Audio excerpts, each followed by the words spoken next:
Do you miss your grandmother? I do actually, yeah, I do miss my grandmother and my grandfather, particularly being in Windsor. For me, Windsor is her. Sometimes I'd come round and have a bit of tea with her because she had the best teas ever. So I used to get well fed. On February 3rd, 2026, Buckingham Palace released a brief 2-paragraph statement that hit like a shockwave through royal households and legal offices across Britain. Prince William had been named the sole beneficiary of one of the most secretive and historically significant private estates in the monarchy's long history. Not Sandringham, not Balmoral, not Windsor. Something older, something hidden, something Queen Elizabeth II had quietly safeguarded for years. When Camilla and her son Tom discovered what had been transferred and what had been carefully kept out of reach, the reaction inside palace walls was intense. Staff later described the atmosphere as something they hadn't seen in decades. This became more than paperwork and signatures. It became a story about estates, clauses, and private confrontations. From the Queen's handwritten covenants to Tom Parker Bowles' struggling business ventures, every detail seemed to circle back to one defining moment: Camilla, standing in silence as William finalized a decision that reshaped everything.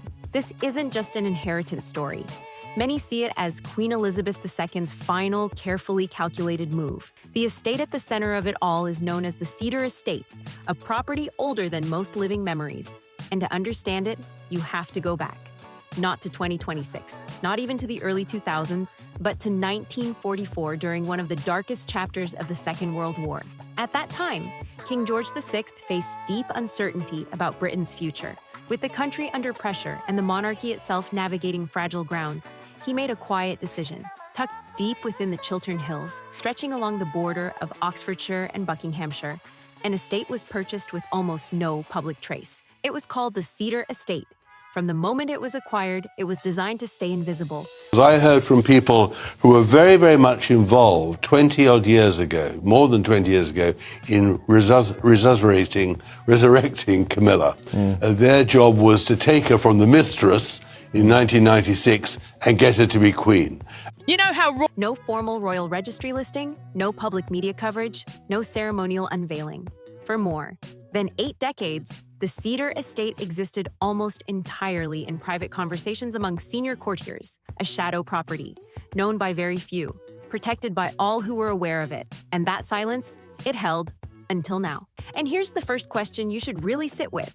Why would the royal family maintain a secret estate for 80 years? What could possibly require that level of silence? The answer surfaced in internal briefing notes shared with members of the Royal Correspondent Guild on the morning of February 3, 2026. What those notes outlined left even seasoned royal historians stunned. The Cedar Estate reportedly houses a private chapel with an engraved memorial vault, honoring royal family members who served in armed conflict. There are archival chambers containing 186 oak chests, filled with wartime correspondence and confidential royal communications. 72 previously undisclosed royal portraits, including unseen oil paintings of King George VI and Princess Margaret, and perhaps most remarkable of all, 14 sealed audio recordings of Queen Elizabeth II in private dialogue with Winston Churchill, Nelson Mandela, Ronald Reagan, and Charles de Gaulle. One longtime archivist described the collection in a single unforgettable phrase.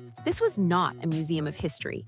It was the raw architecture of royal memory, a window into the monarchy's private soul. Now here's what makes this even more significant. Between 2017 and 2021, Prince William had been quietly visiting the Cedar Estate on private weekends, not for photographs, I am optimistic. I'm generally a very optimistic person. not for ceremony. He walked the cedar groves with the Queen. He reviewed wartime letters, he cataloged naval dispatches, he personally refiled correspondence from Second World War soldiers. He even addressed moisture control issues in the archival chambers to preserve fragile documents. This wasn't symbolic duty, it was hands-on stewardship, and Queen Elizabeth noticed, in a handwritten annotation later discovered. Within the Covenant Trust, she wrote that he will inherit more than the crown. He will inherit the silence that preserved it. Those words weren't casual, they were deliberate, a signal. That brings us to the legal structure that made this transfer possible, because it's just as extraordinary as the estate itself. The Cedar Estate does not fall under the Crown Estate. It is not part of the Duchy of Cornwall. Instead, it sits under a private legal framework known as a Covenant Trust, created in 2020 and filed under Charter Seal 0142. The trust was witnessed by the Queen's personal solicitor, a constitutional advisor, and a notary from the Royal Archives. It included a delayed activation clause that would only trigger after two specific conditions were met: the conclusion of the Queen's state funeral and the public recognition of Prince William as heir to institutional responsibility. Both conditions have now been fulfilled. The official statement confirmed that under the sealed covenant trust executed in 2020, the property known as the Cedar Estate would pass in full and exclusive guardianship to His Royal Highness the Prince of Wales, effective immediately.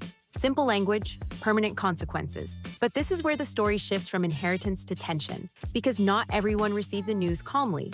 Multiple sources indicate that Queen Camilla and her son Tom Parker Bowles had for some time been exploring ways to bring the Cedar estate under their influence. Beginning in late 2024, Camilla reportedly advocated for what she described as a Windsor Cultural Legacy Center. The proposal included gourmet retreats celebrating British culinary heritage. Yeah, I think stuff to do with family overwhelms me quite a bit. You know, worry or stress around family side of things, that does overwhelm me quite a bit.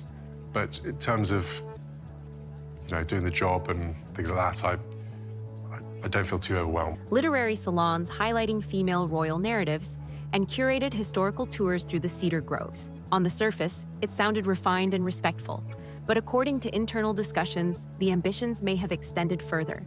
Tom Parker Bowles reportedly envisioned a Michelin-grade tasting restaurant inside the estate's historic hunting lodge, an artisanal brand called Royal Wild, featuring cedar-aged cheeses, estate honey, wild trout, and seasonal Highland wines. Exclusive events for select guests, a commercial operation presented as heritage preservation. Then came October 18, 2025. A leaked briefing note revealed that Tom's legal team had explored whether portions of the estate could be reclassified under public heritage law. The argument centered on its wartime origins and potential cultural protection status. If successful, that reclassification could have weakened exclusive control and introduced shared oversight. In November 2025, Camilla hosted a private reception near Henley-on-Thames. Officially, it celebrated rural sustainability. Attendees, however, described it differently. One guest called it a trial run for a public-private stewardship model that would allow Camilla's foundation and external donors to share involvement in managing the Cedar estate. Prince William was informed of the event. He declined participation. He stayed aligned with the Queen's original framework. 3 weeks later, the Covenant Trust was formally activated. But Cedar was not the only property drawing attention. On January 31, 2026, the Land Registry quietly reflected another transfer. Northacre Hall, a 1,200-acre heritage estate set among Wiltshire hedgerows and Berkshire hills, had also shifted. Historically, a lesser-known royal retreat. Change for good. And I embrace that and I enjoy that change. I don't fear it. That's the bit that excites me. Northacre Hall had hosted private hunting weekends and sensitive diplomatic gatherings during Queen Elizabeth II's reign. Its agricultural revenue, historical weight, and untapped licensing potential made it a strategically valuable asset. What makes this transfer remarkable is its timing. Documents dated September 8, 2022, just weeks before the Queen's passing, show she reclassified Northacre Hall from a shared Crown asset to a personal sovereign holding. That change allowed it to be transferred privately, through her will rather than through institutional succession. In Appendix R3, she wrote that Northacre should remain with the child who bears the burden of our future, serving not merely as shelter, but as sanctuary. The decision reportedly bypassed King Charles and Princess Anne. Within the inner royal circle, the response was described as quiet but significant. According to palace archivists, this marked the first personal transfer of its kind since Queen Victoria's Highland reallocation in 1872. Only 2 living witnesses were reportedly aware at the time: Lady Sarah Chatsworth and the Queen's legal advisor, Sir Alistair Denholm. The sealed envelope bore 3 words on the outside: "For the reign after me." Meanwhile, leaked notes suggest that by 2023, Camilla and Tom had explored incorporating Northacre Hall into a culinary heritage venture, publicly presented as a farm-to-table revival, but privately supported by luxury investors from the UAE and a Paris-based venture capital firm. The proposal included a boutique hotel, a heritage cooking school, and a rebranding initiative positioning the estate as a premium Windsor destination. A commercial feasibility study from July 2025 reportedly valued Northacre Hall's licensing rights at over £48 million across a decade. One courtier, speaking anonymously, summarized the situation with striking clarity. What appeared to be cultural expansion was, in reality, a question of control. They've handled all of last year. My children have managed brilliantly as well. Catherine is in remission now. Yes. Yes, she is, yeah. which is wonderful. It's great news, exactly. How did that affect the children?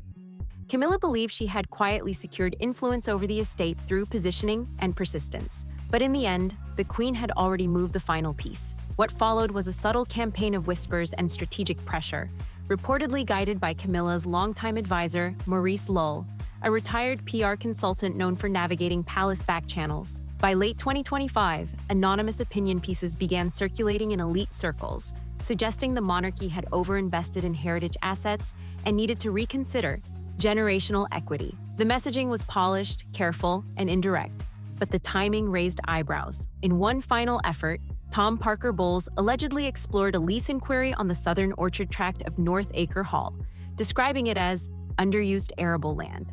The request was swiftly declined by the Duchy of Cornwall's legal team, citing inheritance protections that had already been secured. Palace insiders later described Camilla's reaction in November 2025 as intense, not loud, not dramatic, something colder, a frustration at being outmaneuvered by decisions that had already been sealed. And that brings us to Clarence Hill Estate. In mid-January 2026, Princess Anne conducted a detailed review of Queen Elizabeth II's private correspondence in Windsor's Oak Room. Within a leather folio marked William George, folded 3 times, was a codicil that stunned even senior family members. Clarence Hill Estate, located deep within the Chiltern Hills and accessible only through a discreet private drive stretching miles from any main road, had been quietly purchased in 1947 by King George VI. It was designed as a reserve holding for direct heirs, structured to remain insulated from Parliament, public oversight, and the fluctuations of royal funding frameworks. The Queen's directive was handwritten. If I may ask. Everyone has their own coping mechanisms for these sorts of things, and children are constantly learning and adapting. We try to make sure we give them the security and the safety that they need. And we're a very open family, so we talk about... Personal and unmistakably clear. She entrusted Clarence Hill to her grandson William in full title and spirit, free of encumbrance, free of shadow. It was to remain outside the Crown Estate, protected from political shifts and reputational turbulence. This land, she wrote, is a covenant, not a commodity. The phrase immune to scandal carried weight.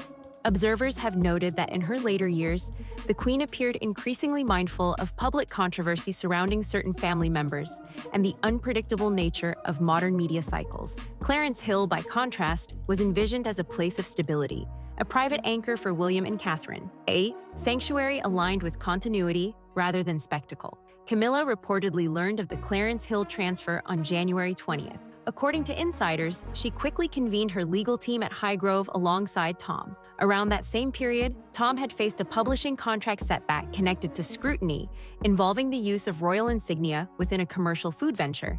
To Camilla and Tom, Clarence Hill represented potential. Internal communications later revealed a concept for reimagining the estate under a new hospitality and agricultural brand. By January 23rd, a proposal had been drafted under a recently registered company named Hill and Crown Limited, with Tom listed as executive director. The plan centered on repositioning Clarence Hill as a boutique hospitality destination, grounded in regenerative agriculture, climate resilience, and sustainable luxury. The branding strategy framed Tom as a modern ambassador of green enterprise, tying aristocratic heritage to environmental stewardship. But the codicil had already been formally notarized within the royal archives.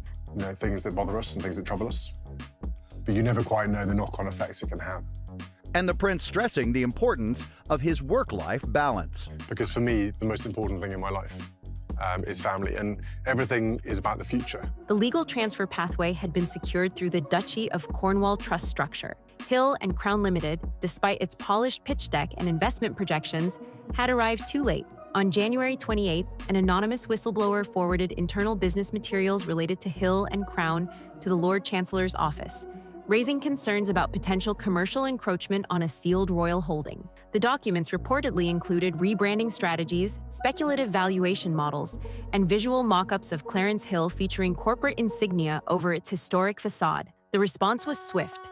Within palace circles, the leak triggered immediate scrutiny. According to sources familiar with the matter, Prince William requested a private conversation with Camilla at Windsor during a previously scheduled family lunch. The meeting, intended to mark Catherine's ongoing recovery journey, took on a different tone.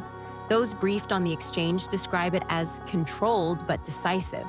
William made it clear that Clarence Hill was not intended for commercialization. It was, in his view, a personal trust handed down by his grandmother, a safeguard for the future of his family and the integrity of her legacy. Within 48 hours, Hill and Crown Limited was formally dissolved. What had been framed as visionary expansion ended as a closed chapter. And once again, the Queen's final arrangements held firm. Tom withdrew from 3 public appearances, citing stress-related fatigue. No detailed explanation followed. Inside palace circles, though, the message was unmistakable. King Charles chose not to step directly into the confrontation, but later confided privately to Princess Anne with a line that quickly became household legend. Elizabeth always knew who would hold the crown, not just wear it. Just as tensions over Clarence Hill And about if you don't start the children off now with a happy, healthy, stable home, I feel you're setting them up for a bit of a hard time and a fall. began to settle, another estate entered the spotlight. Greystone Downs, a protected 400-acre expanse of ancient woodland, complete with a Tudor hunting lodge dating back to 1578 and a stone chapel adorned with 17th century relics. For over 4 decades, Queen Elizabeth had preserved Greystone Downs as both a retreat and a living symbol of royal restraint. Leaving it to Prince William was more than practical. It was symbolic. He was inheriting not just property, but responsibility, discipline, and quiet continuity.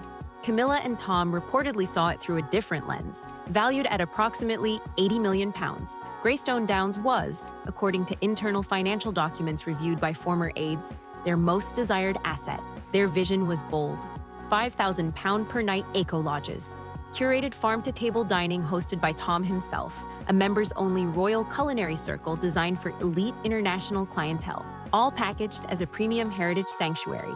Behind closed doors, Camilla's legal liaison, Sir Piers Mallory, began reviewing the will for any clause that might allow shared custodianship or collaborative management, any technical opening, any legal thread. Tom had quietly registered a Luxembourg-based holding company, Stag Crown Hospitality Limited, weeks before the will's details were formally read. Early planning documents included converting the chapel into a mindfulness retreat center and transforming historic stables into a wellness vineyard spa. The ambition was sweeping, but Princess Anne intercepted a confidential email exchange between Camilla's legal team and a peer in the House of Lords. She shared the contents directly with William. Her assessment was calm, measured, and direct. "This isn't about challenging the crown," she reportedly said. "It's about challenging our mother's ethics," William responded swiftly. A closed-door strategy session was convened with the Privy Purse. On February 3, 2026, a sealed codicil was released to the Royal Archives. Handwritten and notarized in 2021, it explicitly barred any commercial transformation, brand exploitation, or material alteration of Greystone Downs without William's direct approval. The clause left no ambiguity. A palace staff member later described the moment Camilla opened the envelope bearing the Queen's monogram. She read it twice in silence. The room was still. Within days, William made an unannounced visit to Greystone Downs, accompanied by Catherine and their 3 children. Images captured the family walking along the estate lake at sunset. No statement, no commentary, just presence. Then came Green Heath Estate. If Greystone Downs represented ambition, Green Heath delivered surprise. Located southeast of Forest Lodge, the 500-acre woodland bordered a historic Roman road and carried a royal conservation designation. It had long been viewed as strategically valuable for environmental programs and discreet gatherings. Camilla reportedly assumed Green Heath was a ceremonial parcel. That assumption proved costly. Attached to the estate was a £37 million private trust, built quietly over decades through strategic transfers approved by the Queen herself. The fund had grown discreetly, shielded from public attention. When the full scope of the trust surfaced, tensions escalated. Tom had envisioned Green Heath as a culinary and wellness destination backed by international investors. Planning conversations reportedly included boutique retreats, curated dinners, and heritage-branded agricultural showcases. Invitations were drafted, event concepts outlined. But on January 30th, 2026, Princess Anne, acting within her authority under the Crown Trust framework, finalized the asset transfer to William. The move was backdated to late December. With it, William received full stewardship of Green Heath and its associated trust. That evening, documents were delivered to Clarence House, along with something unexpected: AAE, private audio recording of Queen Elizabeth explaining her wishes for Green Heath in her own voice. The estate, she outlined, was to serve as a legacy zone focused on environmental education, youth rehabilitation programs, and long-term stewardship initiatives under the patronage of William and Catherine. Reports indicate Camilla convened an urgent meeting with advisors that night. Discussions reportedly centered on potential legal review of the Queen's capacity at the time of the Green Heath deed.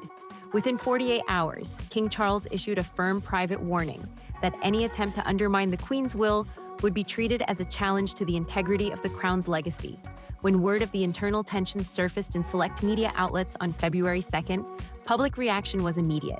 Constitutional scholars and royal historians emphasized the legal strength of the Queen's documentation. On the morning of February 3rd, at 9:46 a.m., William arrived alone at the gates of Green Heath. He arrived in a simple navy wool coat, accompanied by a single aide.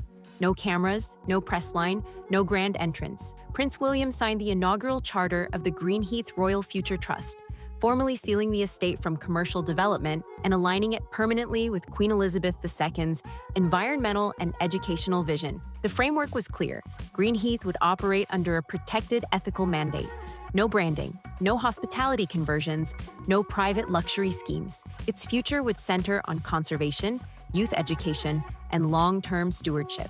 As the signing concluded, a Rolls-Royce approached the western boundary of the estate. Camilla stepped out wearing dark glasses, holding a black leather folder close to her chest.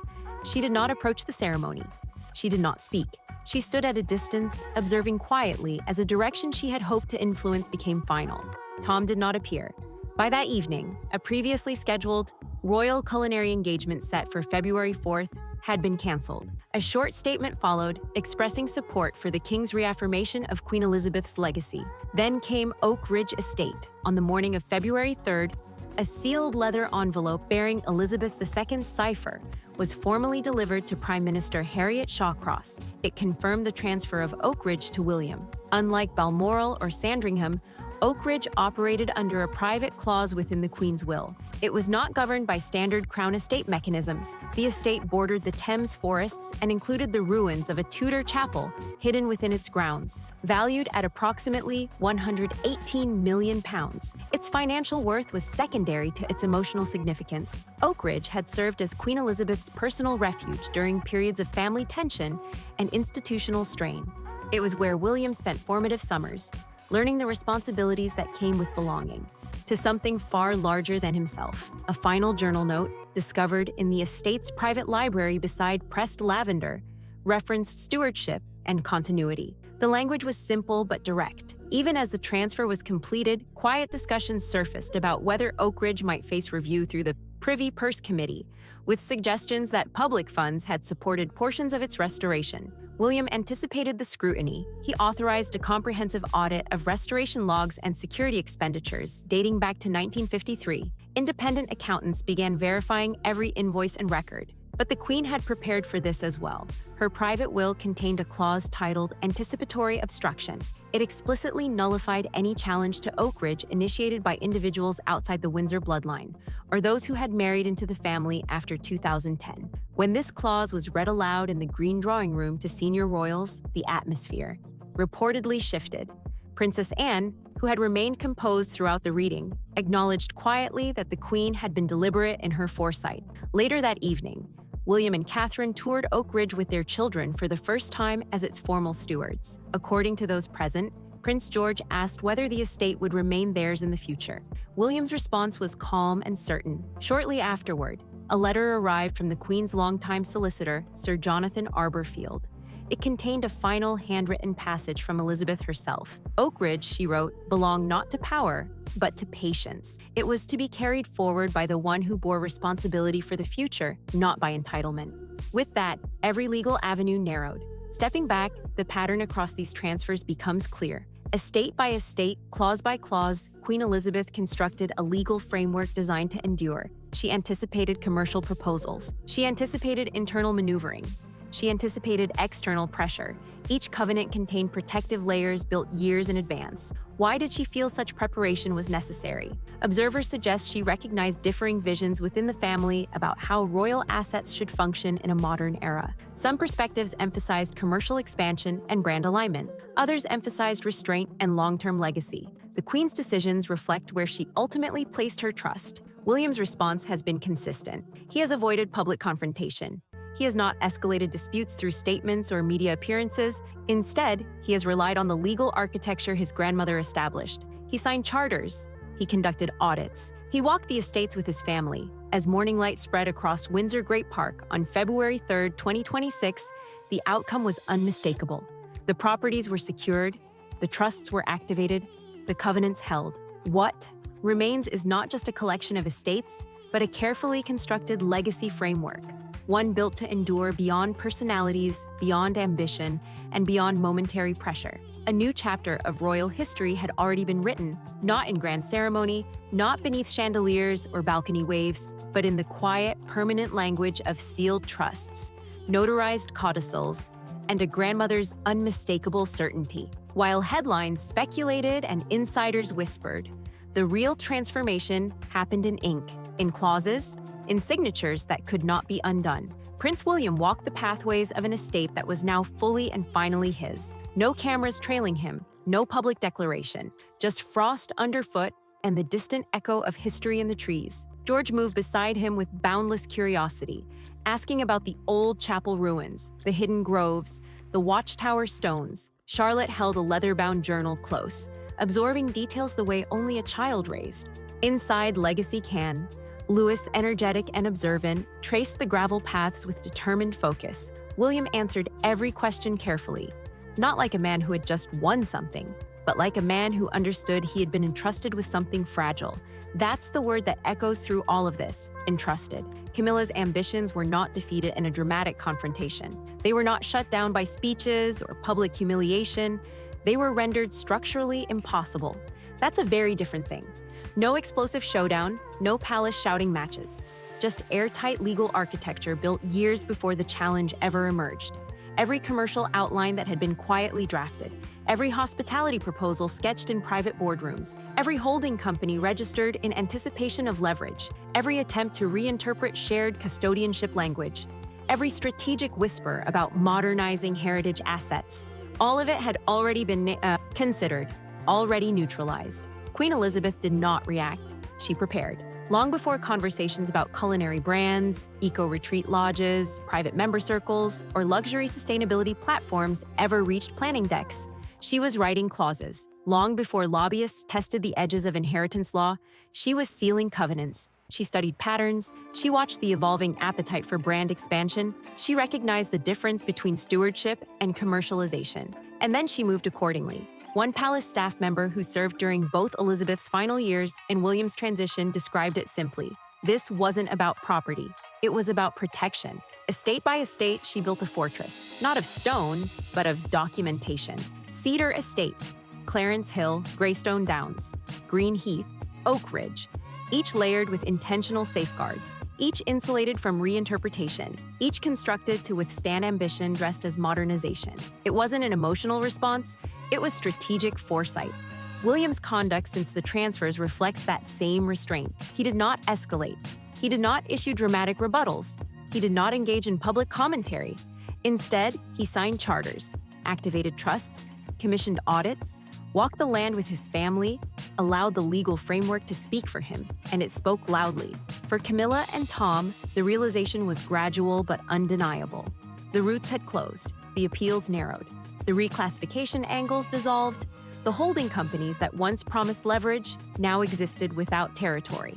The language of the Queen's will left no loose threads to pull. The most powerful part of it all wasn't the monetary value of the estates. It wasn't the £37 million trust attached to Green Heath. It wasn't the estimated $118 million tied to Oakidge. It wasn't even the historic symbolism embedded in Greystone Downs. It was the clarity, the Queen's own, words preserved in letters, in margins, in recorded messages, in directives that left no ambiguity about intention. She did not frame these estates as assets to scale. She framed them as responsibilities to guard. Legacy, as she understood it, was never measured in expansion metrics. It wasn't about turning centuries of history into a premium hospitality portfolio. It wasn't about monetizing royal mystique. It was about continuity, moral line, stability during volatile eras. She had lived through global conflict, institutional crises, media revolutions, cultural shifts. She understood how quickly narratives change and how carefully foundations must be preserved. William received more than land. He received insulation. Insulation from pressure to commercialize. Insulation from internal power plays. Insulation from future reinterpretation attempts. Clause by clause, she ensured that anyone who approached these estates seeking leverage would find walls instead. For William, the responsibility now becomes something deeper than ownership. It becomes execution. What does he build within the boundaries she designed? How does he use Green Heath's environmental mandate? How does Clarence Hill function as a sanctuary? How does Oakidge operate as a private anchor for continuity? Those are the chapters still unwritten. What is clear is that he understands the assignment. He cataloged wartime letters in quiet archive rooms when no one was watching. He repaired preservation systems that would never trend on social media. He walked cedar groves beside an aging monarch who was already planning 10 moves ahead. He listened more than he spoke. That listening may be what mattered most, because this entire episode was never about rivalry, it was about vision. One vision saw estates as expandable platforms, capable of hosting curated experiences, elite retreats, and modernized brand partnerships. The other saw estates as stabilizers, anchors for a monarchy, navigating an unpredictable century. Queen Elizabeth chose her successor accordingly. The most striking detail in all of this isn't the legal brilliance, though that alone is remarkable. It's the patience. She didn't rush. She didn't signal. She didn't broadcast her concerns. She wrote, filed, notarized, sealed. By the time ambitions surfaced, the answers were already inked. And so now, as pale winter sunlight stretches across Windsor Great Park, as frost settles on hedgerows and ancient stone, the result stands quiet but firm. The estates are sealed, the covenants hold, the trusts are activated, the architecture is complete. George once again asks about forever. William's answer carries weight not because of confidence, but because of preparation. Forever in royal terms does not mean permanent ownership without condition. It means preserved under purpose, guarded under principle. That is the framework Elizabeth left him. For Camilla and Tom, the energy shifts elsewhere. The chapter that revolved around these estates is closed. The structural barriers are clear. The Queen's voice, written, recorded, and legally embedded, has spoken with finality. For William and Catherine, the next phase is quieter. Less about defense, more about demonstration. How do they embody stewardship in practice? How do they balance privacy with service? How do they honor legacy without turning it into spectacle?